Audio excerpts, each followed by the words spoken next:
Bienvenue dans Extramuros, le podcast qui met en lumière les plus belles réussites d'entreprise en région. Aujourd'hui, direction Lyon, j'ai le plaisir d'interviewer Philippe Chéron, le General Manager France d'Agicap. Agicap est le leader des solutions de gestion de la trésorerie des entreprises. Vous allez voir, en fait, c'est vraiment intéressant. Je suis Guillaume Pellegrin, le président fondateur de Newton Offices. De Marseille à Lille, en passant par Bordeaux ou Lyon, j'interroge des dirigeants pour comprendre avec vous les raisons de leur succès extra-muros. Aujourd'hui, un épisode très intéressant pour tous les entrepreneurs qui veulent optimiser la gestion de leur trésor. Ça devient à nouveau très utile et possible avec la hausse des taux. Agicap propose une vraie solution, j'ai pas de part chez eux, mais il va tout vous expliquer. On va voir également comment cette pépite de la tech lyonnaise, née en 2016 dans le mouvement de la French Tech, est une réelle success story en France, mais également à l'international. C'est parti.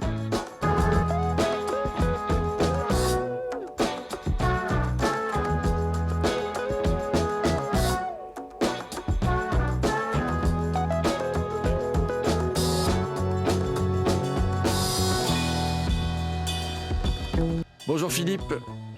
Bonjour Guillaume.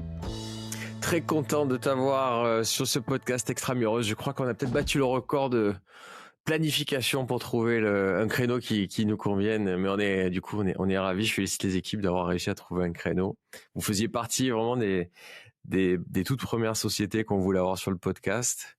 Une belle success story à Lyon. Et voilà. Merci d'être avec nous aujourd'hui, Philippe. Merci à toi pour l'invitation. On va commencer tout simplement. Est-ce que tu peux nous dire ce que fait Agicap ? Exactement. Agicap, pour ceux qui ne nous connaissent pas, on est une solution de gestion de prévision de trésorerie. L'idée, c'est d'accompagner nos clients dans un contexte d'inflation en les aidant à piloter leur trésor. La trésor coûte cher aujourd'hui, donc ça peut être intéressant de bien la piloter pour la placer, la faire fructifier, ou au contraire de la financer, essayer de la financer au plus juste en l'optimisant. Ouais, alors je sais pas si ça parle à beaucoup, mais pour illustrer un peu le sujet, je me rappelle un de mes cours en école de commerce d'entrepreneuriat où un des tout premiers c'était un entrepreneur qui était venu nous voir, qui était un peu assez offensif et il nous disait retenez bien une chose, mais du coup j'ai retenu, ta trésorerie est plus importante que ta mère. Exactement. C'est là, d'accord, donc quand tu es entrepreneur. Et j'ai ok, ouais, c'est fort quand même, parce qu'elle est importante ma mère quand même. du coup, toi, c'est votre métier. Exactement, mais en fait, ce que les gens oublient, il y a un truc qui est contre-intuitif, c'est qu'une boîte profitable, elle peut faire faillite.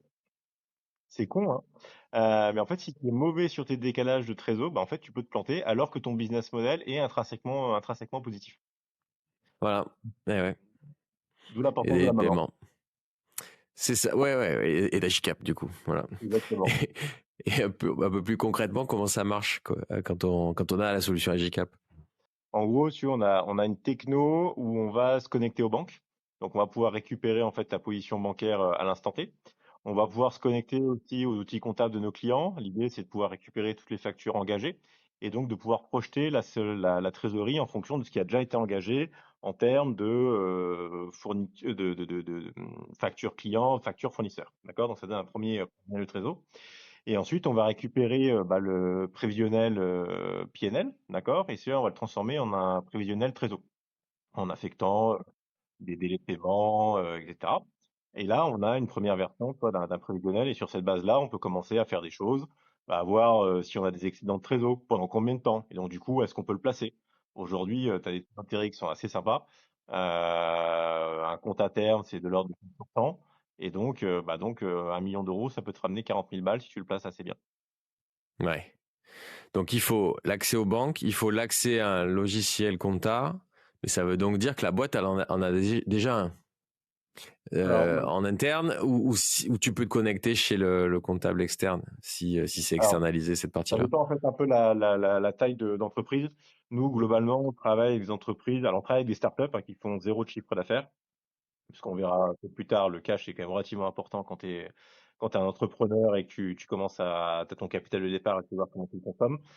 Mais nos clients, typiquement, ils font entre 1 million et 100 millions, certains un peu plus gros. On a quelques clients entre 100 et 1 milliard. Donc, généralement, tu as un outil comptable. Ça peut être l'outil de l'expert comptable ou l'outil en propre. Et toute la techno d'Agicap, en fait, c'est d'avoir tout un jeu d'API pour pouvoir se connecter justement avec ces outils-là. Ok, d'accord. Donc, ouais, dès que tu commences à avoir 1 million de CA, normalement, tu as un peu des outils. Mais même un comptable externe, ça peut fonctionner. Exactement, exactement. Ok, intéressant. Tu as du coup tout secteur d'activité qui, là, peu importe. Exactement. Toute la beauté de notre solution, c'est qu'en fait, nous, on est agnostique du secteur d'activité. Euh, on travaille en fait avec aussi, enfin, nous, ce qui nous intéresse, c'est la nature du cash. Et en gros, si je schématise, tu as deux positions. Soit tu as un business qui fait que tu es cash riche, c'est-à-dire que tu as un BFR qui est négatif, ou cash pauvre, tu génères du BFR. Autant auparavant, quand on était cash riche, ben, Agicap s'intéressait pas trop parce que la trésor, de toute façon, ça valait rien, il fallait pas la placer, tu t'en foutais, tu la laissais sur ton compte bancaire.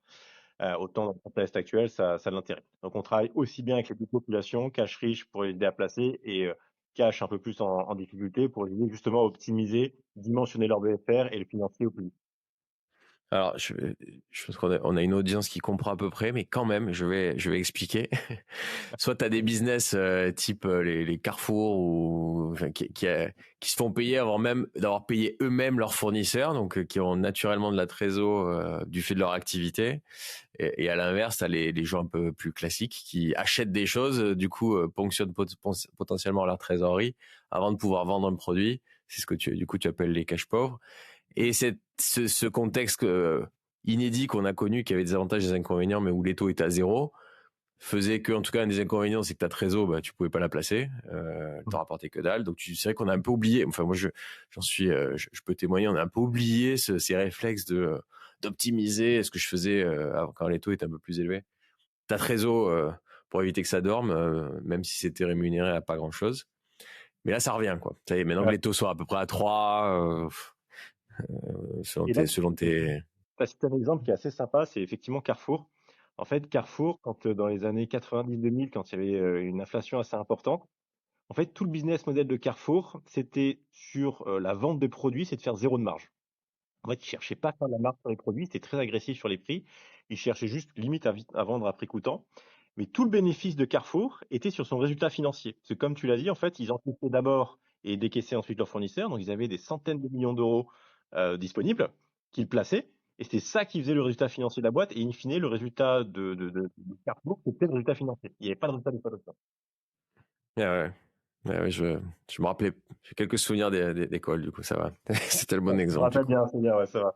C'est ça. Même si ça commence un peu à dater, hein, mais bon. Mais C'est né où? C'est né quand, Agicap? Alors, Agicap, c'est né en 2016. Trois fondateurs qui ont lancé l'entreprise en se disant, en fait, la gestion de Trello, c'est un peu le parent pauvre des logiciels. D'accord? Donc, il y a une grosse compétitivité sur les logiciels de comptabilité. Mais sur la Trello, il n'y a rien, et il n'y a rien notamment pour accompagner les TPE, les PME, les ETI. Et on le voit aujourd'hui, en fait, notre principal concurrent, c'est Excel. Pourquoi est-ce que ça n'a jamais été fait? C'est qu'en fait, c'est compliqué. Justement, il y a les API avec les ERP, il y a la connexion bancaire. Enfin, il n'y a rien de standardisé dans la trésor, au contraire de la compta où c'est à tes comptes, tout est bien structuré, catégorisé, standardisé. Et ce qui fait que ça a toujours été le parent pauvre. Et donc, on s'est positionné sur ce créneau-là. Et aujourd'hui, en fait, la conjoncture aussi nous aide pas mal dans notre développement. Ouais, ouais, ouais, bien sûr. Et, et donc, j'ai deux questions. Du coup, c'est où? Et après, et j'ai une autre question, c'est, mais pourquoi les banques font rien? Alors, Et les que c'est banques font des Excel, le choses. concurrent. Les banques font des choses, mais en fait, Euh, la difficulté que tu as quand tu es entrepreneur ou même quand tu as une boîte un peu plus établie, c'est est-ce que tu as envie de confier tous tes flux de trésorerie à une banque? Ça veut dire qu'en fait, tu donnes la visibilité sur tout ton cash à une seule banque. Bon, ça dépend de ton niveau de confiance avec ton banquier, parce qu'en fait, il va savoir même ce que tu fais avec l'autre banquier. Donc, quand tu veux renégocier tes taux, tu veux renégocier sur ton emprunt, tu veux renégocier tout, en fait, tu veux plus jouer sur la symétrie d'information avec ton banquier. Donc, tu prends un risque.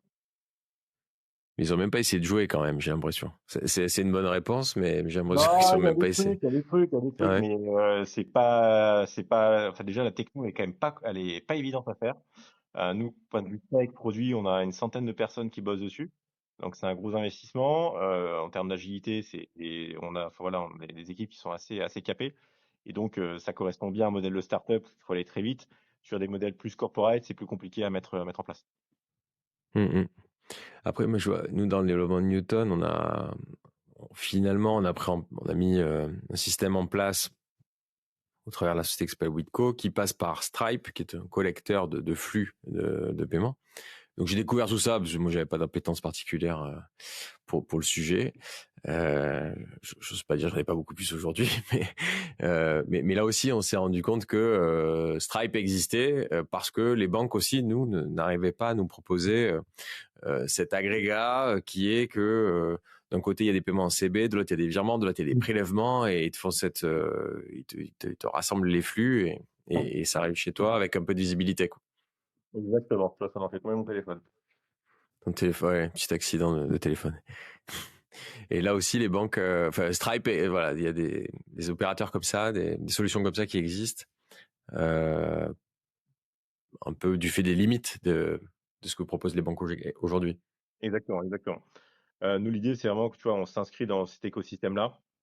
Euh, et effectivement, c'est de pouvoir en fait, supplanter Excel qui est encore majoritairement utilisé. Ouais, qui est un peu mon ami encore. Ça s'est créé où, du coup, Agicap? Donc, ça s'est créé à Lyon dès le début. En fait, un des fondateurs avait un lien privilégié avec Lyon. Et l'idée, c'est, en fait, quand Agicap s'est créé en 2016, c'était au moment où la French Tech s'est vraiment structurée, développée très, très fortement.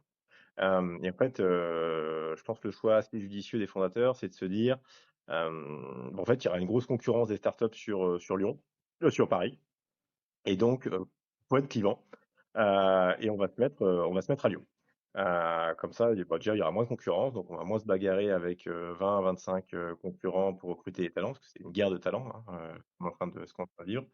Et donc, on va proposer un cadre de vie différent.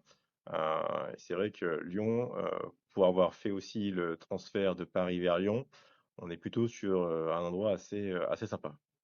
Et c'est un Marseillais qui le dit. On est à Vèze. Voilà. Toi, tu es Marseillais?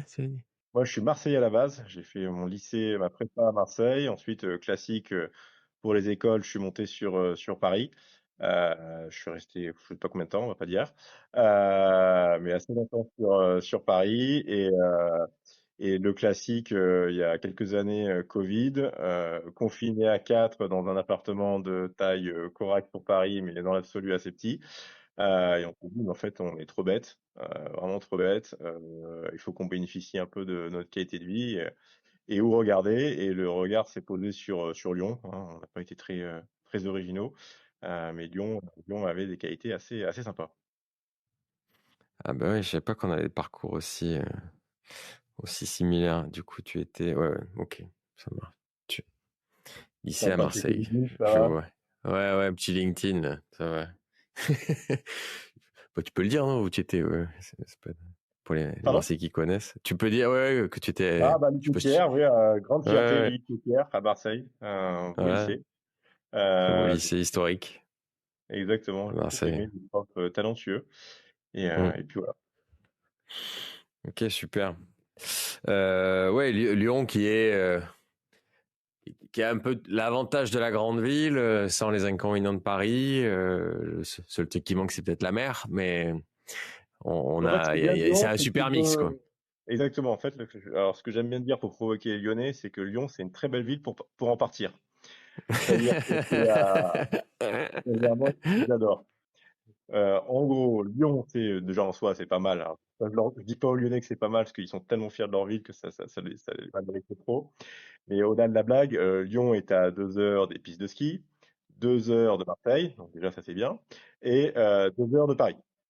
Donc en fait, c'est assez bien situé dans le pays pour pouvoir se déplacer et du coup faire ton ski, ta mer et puis les activités culturelles sur Paris. Donc il y a quand même un gros plus. Ouais, c'est un bon résumé. C'est pas mal, ça. Très bien.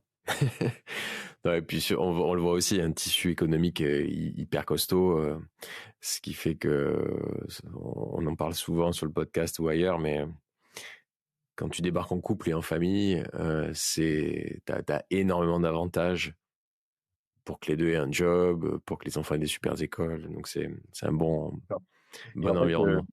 le truc de Lyon, c'est que le tissu économique est moins connu parce qu'en fait, c'est plus une ville de B2B.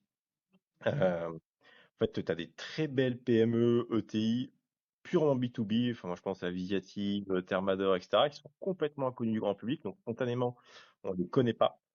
Mais quand on s'intéresse vraiment à l'écosystème lyonnais, en fait, bah, il y a du boulot, il y a même du beau boulot et il y a de très belles boîtes. Et en plus, moi, c'est les boîtes, enfin, c'est un peu mes boîtes favoris, dans le sens, je suis pas trop fan des boîtes du CAC 40, SBF 120, parce que quand vous êtes travaillé dans ces genres de boîtes, le risque, c'est d'être un parmi tant d'autres, parce que c'est des énormes structures. Alors que quand vous travaillez dans une PME, une ETI, en fait, enfin moi, ce qui m'a toujours galvanisé, c'est que tu as la capacité d'avoir un impact. Parce que chaque personne, l'impact marginal de chacune des personnes qui travaillent dans cette entreprise est beaucoup plus important. Et donc là, on peut faire des carrières assez sympas dans Lyon.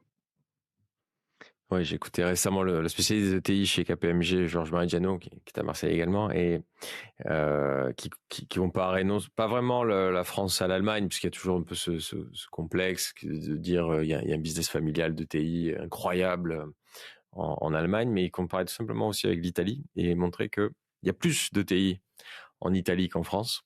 Mm. Ce qui a un gros impact sur l'aménagement du territoire, parce que très souvent, bah, tu nais dans une région, tu vas à l'école d'ingé ou de commerce du coin et tu vas dans la boîte ou peut-être dans laquelle travaillaient tes grands-parents ou parents.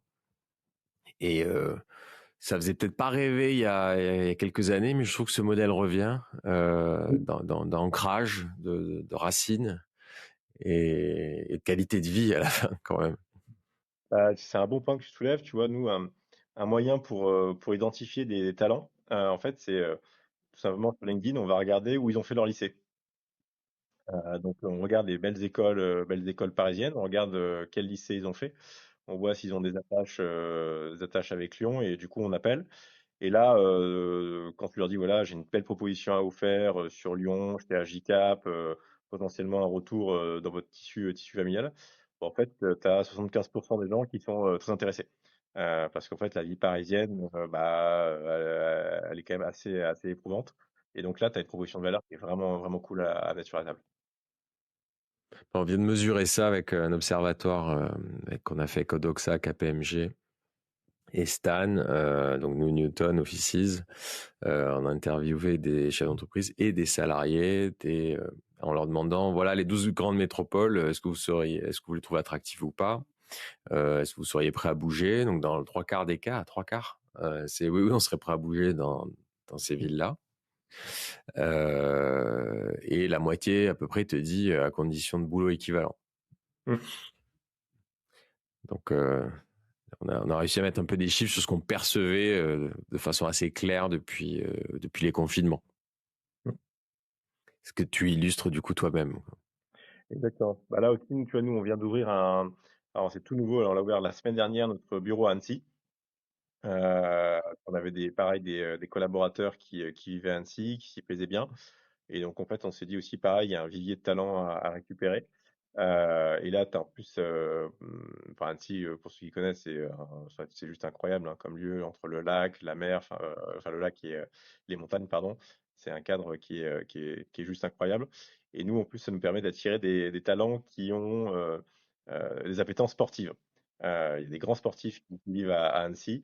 Et en fait, dans le sportif, on va retrouver des caractéristiques qu'on aime beaucoup chez nous, valeur de dépassement, valeur d'excellence. Et quand on cherche des commerciaux, quand on cherche voilà des gens qui vont travailler avec nos clients, c'est des valeurs qui nous plaisent beaucoup. Et donc en fait, on crée quelque chose encore ici d'assez positif parce qu'on leur offre le cadre de vie qui leur va parfaitement. On avait fait un épisode sur Greenwiz qui nous avait très très bien vendu Mm. à Annecy. Ça m'a donné envie d'y aller. Ouais. Et ça correspond Ah, tout à fait à ce que tu décris. Vous avez quoi d'autre comme emplacement, comme implantation en France? Ce sont les deux ouais. seuls du coup? On a un tout petit bureau de passage sur Paris. D'accord, donc on a vraiment inversé la matrice.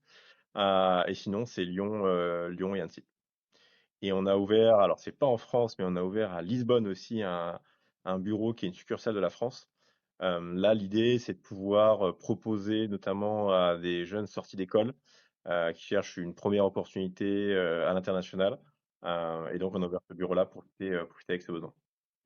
Il n'y a pas de spécialisation, du coup, c'est juste c'est une spécialisation géographique quelque part. Une spécialisation géographique, donc ils servent principalement le marché français, ils peuvent aussi servir le marché anglais pour les anglophones et puis là, on est en train de tester avec des Allemands.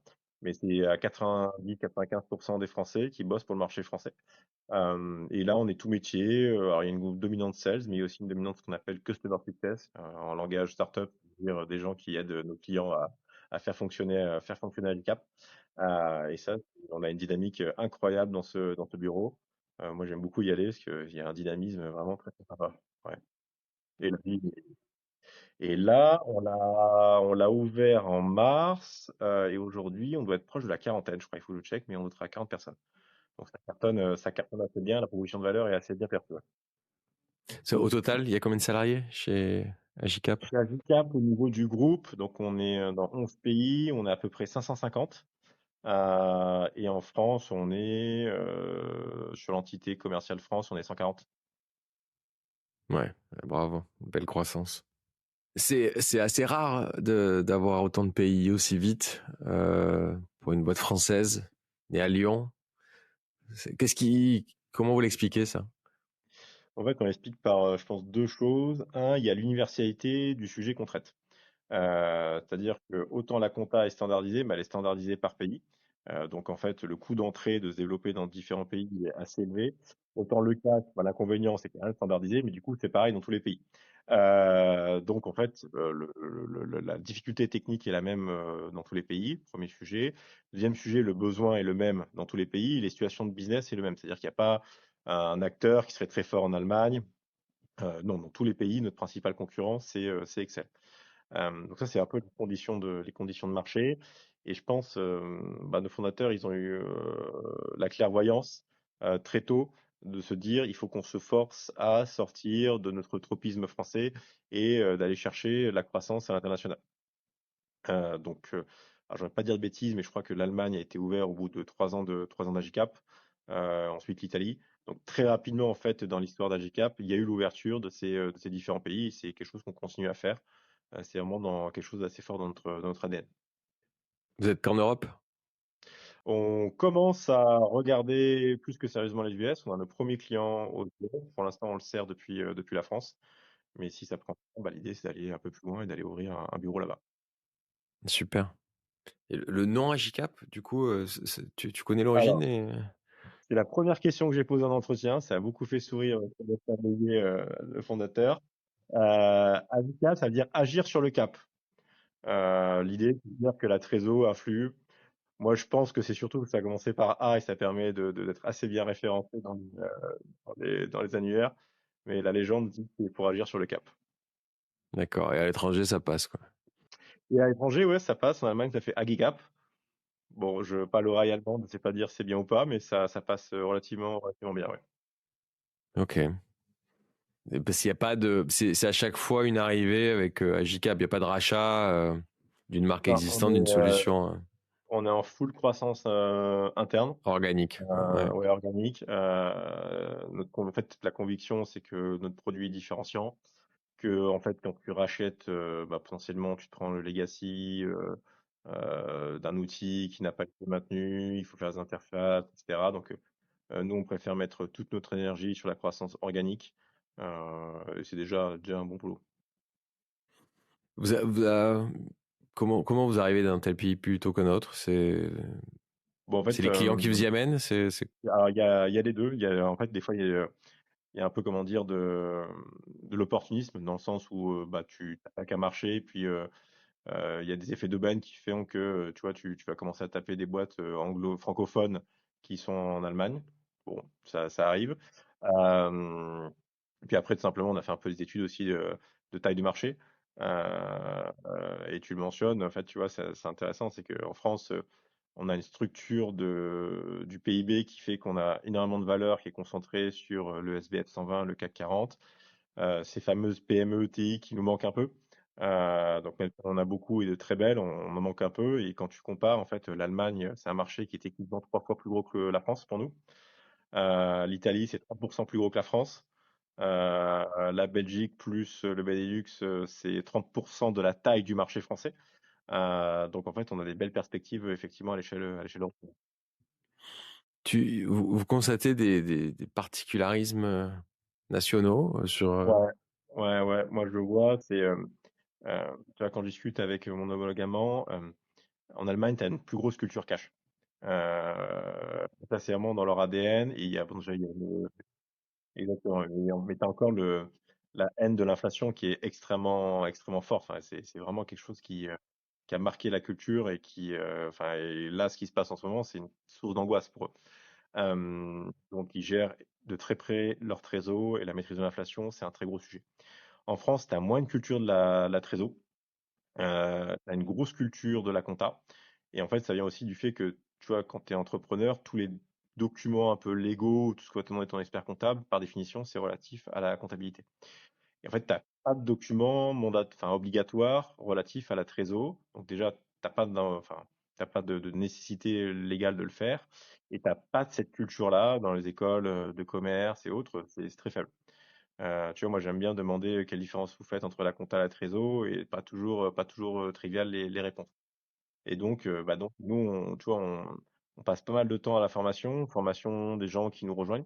On les forme complètement sur ces sujets-là. Et aussi, en fait, nos clients, on a un travail ouais, vraiment de formation. Beaucoup nous viennent nous dire parce qu'ils ont un problème lié à la trésor, mais sans vraiment avoir une vision très précise de quel est le problème lié à la trésor. Donc, on va travailler avec eux sur comprendre pourquoi. Donc, ce qu'on appelle les phases de discovery, vraiment aller plus loin que simplement dire j'ai un sujet de trésor, oui, mais lequel? Qu'est-ce que vous cherchez à faire? C'est un sujet de financement? C'est un sujet de placement? Ok, enfin, c'est vraiment vous voulez faire des acquisitions, enfin, avoir ce travail-là pour leur faire comprendre c'est quoi l'impact sur la trésor. Et ça, c'est très marqué effectivement d'un pays à l'autre. Après, quand il y a de la trésor, et qu'on se dit tiens on va la rémunérer, comment ça marche? C'est vous qui donnez un conseil pour qu'ils le fassent eux avec la banque? Ça En se fait, passe comment? ce qui est assez rigolo sur les placements, c'est que c'est un peu comme, tu sais, nous, à la grande époque, quand on achetait des apparts, on était tous très fiers de dire j'ai eu le meilleur taux avec la banque. J'ai eu mon 1,25, tu as eu ton 1,30, ah là, je t'ai battu. Sauf qu'on se faisait tous avoir sur le prix du bien. D'accord? On était tous très fiers d'avoir un joli taux. En fait, là, c'est un peu pareil. C'est-à-dire qu'en ce moment, il y a une guerre pour avoir le meilleur taux de placement. Par contre, sur l'estimation de l'assiette de placement, combien tu vas placer, alors là, c'est au dos mouillé. Au dos mouillé parce qu'en fait, quand tu vas placer, tu vas immobiliser de la trésor sur différentes temporalités, hein. Tu as des placements, hein, de l'ordre de la journée, de la semaine, du mois, etc. Mais en fait, comme tu sais pas à quoi va ressembler ton solde de trésorerie à une journée, une semaine, un mois, bah tu fais ça au doigt mouillé. Et en fait, le doigt mouillé, fait que tu vas peut-être te tromper d'un facteur 2, d'un facteur 3. Et nous, ce qu'on va leur offrir, c'est en travaillant sur le prévisionnel, on va leur offrir de la précision et de la fiabilité sur le prévisionnel. Et sur cette base-là, on va pouvoir leur dire, nous, ce qu'on voit, c'est en fait, c'est pas 500 000 que vous devez placer, c'est 1 million, et on est sûr à 95%. D'accord? Et en plus, on peut vous aider à avoir une stratégie de placement. Nous, on n'est pas courtier. Notre métier, c'est pas de placer l'argent. On a des partenaires pour ça, pour le faire pour nos clients. Mais on va vraiment les aider à modéliser l'assiette de placement. Et là, en fait, tu as une énorme valeur qui peut être bien supérieure à l'optimisation du taux de placement. Ok, donc tu donnes l'info à celui qui gère la trésor dans la boîte qu'il y a 1 million à placer et pas 800 ou 1,2 million à 95% de proba, et à lui de se débrouiller pour contacter ses partenaires habituels pour Exactement. le Et placer placer du mieux l'argent. possible. Et nous, on va Ok. lui dire aussi, on va Avec une faire un durée. bon choix. Et la temporalité. Tu vois, on va dire, c'est 1,2 million sur 3 mois et tu peux faire 300 000 sur 3 jours. Et nous, c'est ce qu'on a fait, tu vois, en interne. En fait, JCAP, on avait levé pas mal d'argent. Donc, en bon père de famille, on avait placé une grosse partie de cet argent sur des comptes à terme assez longs. C'est une source de revenus pour l'entreprise. Et en fait, ensuite, on a travaillé sur notre prévisionnel à l'échelle du mois et à l'échelle de la journée. Et un exemple tout bête, c'est qu'on s'est rendu compte.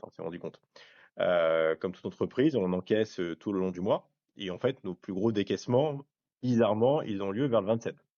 D'accord? Alors, on décaisse tous nos salaires. Bon, en fait, ce qu'on s'est dit, c'est qu'on va essayer de placer tout l'argent qu'on encaisse dans le mois sur des taux au PFCM, etc.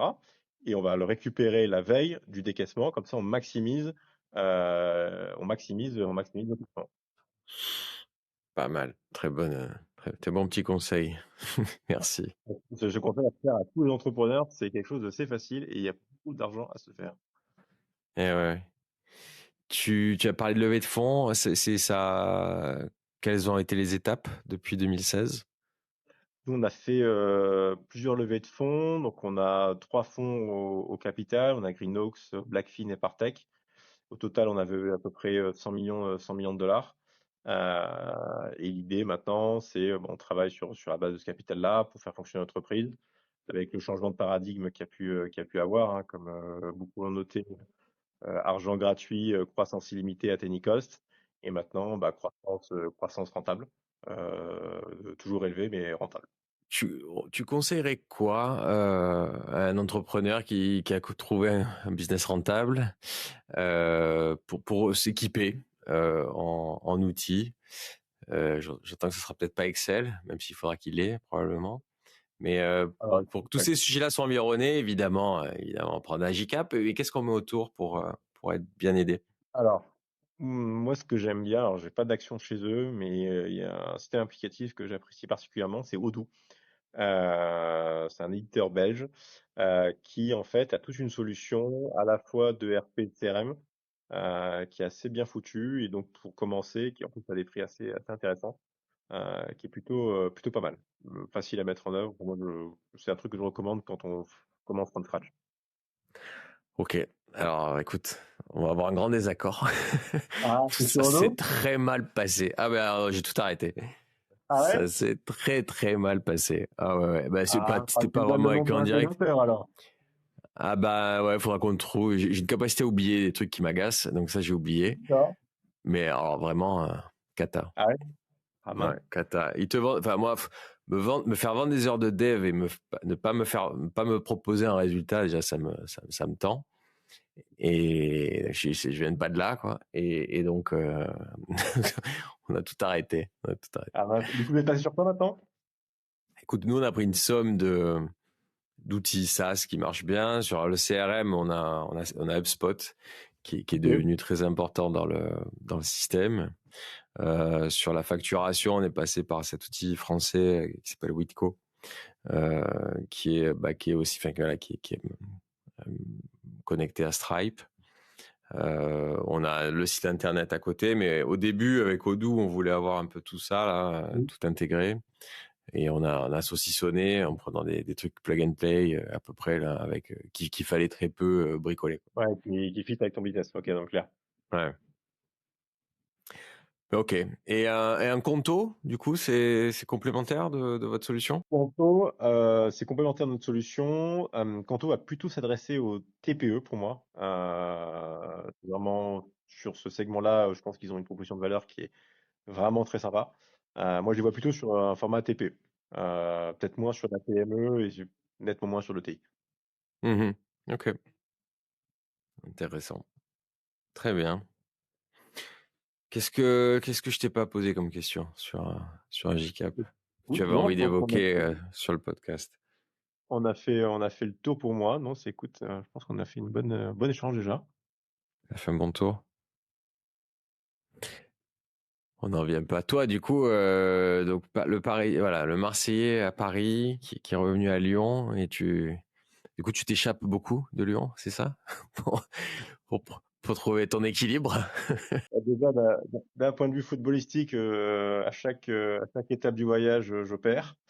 Parce qu'on passe de Marseille au PSG à l'OL, donc c'est quand même nettement moins bien. Euh,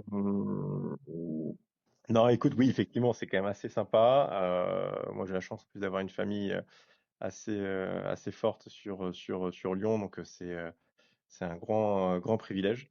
Et effectivement, tu vois, un truc que je me suis fait réflexion en arrivant sur Lyon. Donc moi, j'habite dans la banlieue le nord de Lyon. C'est la première fois que j'ai posé mes gosses à l'école, j'ai croisé des vaches. Et là, je me dis, effectivement, il y a quand même un grand écart avec la vie parisienne. Ouais, ça oui, c'est sûr, c'est sûr. Et du coup, pour nous faire découvrir ce coin-là, ce coin lyonnais, toi, tu as des sports, des hobbies Alors moi, je fais qui. pas de sport, Mhm. à part aller manger au resto, ce qui est un peu mon hobby favori, mais ça, Ça, c'est pas le truc le plus ouais. demandé. Euh, Ouais, et à Lyon, t'es servi, du coup. et à Lyon, on est plutôt bien servi. T'as pas Mhm. mal de belles brasseries, il y a moyen de bien Mhm. manger, donc c'est plutôt très agréable. Bon, bah, super, bah, c'est un bon passe-temps, hein. Tant que tu Exactement, trouves ton exactement. équilibre, c'est top. Tout à fait. Eh ben super. Eh ben, merci beaucoup. Bah, merci à toi, Guillaume. Ravi de t'avoir eu. Merci Philippe. Ouais, je vais aller tout de suite voir mes équipes, savoir ce qu'on fait précisément sur la trésor en ce moment-là. Avec plaisir pour en parler. Salut, merci beaucoup. À bientôt.